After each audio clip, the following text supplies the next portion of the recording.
നമ്മൾ ഈ റോള് ചെയ്ത് ജീവിക്കുന്ന ആളുകളെ കണ്ടിട്ടില്ലേ? ധനവകുപ്പും അതുപോലൊരു സംവിധാനമാണ്. നിത്യചെലവിന് ബുദ്ധിമുട്ടുന്ന നാട്ടിൽ വിവിധ ഇടങ്ങളിൽ നിന്നായി കിട്ടുമെന്ന് പ്രതീക്ഷിക്കുന്ന തുക കണക്കു കൂട്ടിയാണ് ധനവകുപ്പിന്റെ മുന്നോട്ട് പോക്ക്. അങ്ങനെ ഒരു സംസ്ഥാനത്ത് സർക്കാർ ജീവനക്കാരുടെ ശമ്പളം മുടങ്ങുന്നത് ചരിത്രത്തിൽ ആദ്യമാണെങ്കിലും അത് സ്വാഭാവികമാണ്. ചരിത്രത്തിൽ ആദ്യമായി ശമ്പളം മുടങ്ങി എന്നുള്ള പ്രചരണം തെറ്റാണ്. നേരത്തെയും ഇത്തരം ടെക്നിക്കൽ ഇഷ്യൂസ് വന്നിട്ടുണ്ട്.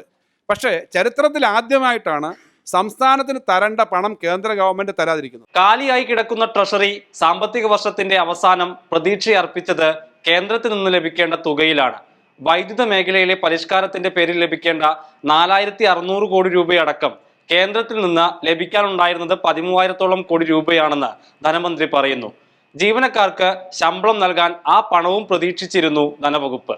പതിവ് പോലെ കേന്ദ്രത്തിൽ നിന്ന് തുക എത്തിയില്ല.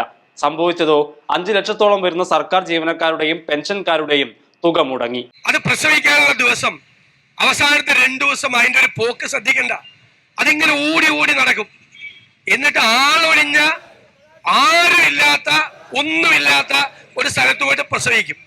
കേരളത്തിൽ ഇപ്പോൾ പൂച്ച പ്രസവിക്കാൻ പറ്റിയ ഏറ്റവും നല്ല സ്ഥലം കേരളത്തിന്റെ ഖജനാവാണ്. 3 ദിവസം സർക്കാർ ജീവനക്കാരുടെ ITSB അക്കൗണ്ടിൽ ശമ്പളം മരവിപ്പിച്ചിട്ട ധനവകുപ്പ് ഇപ്പോൾ പണം നൽകി തുടങ്ങി. പക്ഷേ 50,000 രൂപയിൽ കൂടുതൽ തുക പിൻവലിക്കുന്നതിന് നിയന്ത്രണം ഏർപ്പെടുത്തിയിട്ടുണ്ട്. ജീവനക്കാരുടെ ശമ്പള വിതരണം കൂടി വന്നതോടെ കടുത്ത പ്രതിസന്ധിയിലാണ് സംസ്ഥാന ട്രഷറി. ശമ്പളം എടുക്കുന്നതിന് മാത്രം പരിധിയെന്ന് ധനമന്ത്രി പറഞ്ഞെങ്കിലും എല്ലാ ഇടപാടുകളിലും നിയന്ത്രണമുണ്ട്.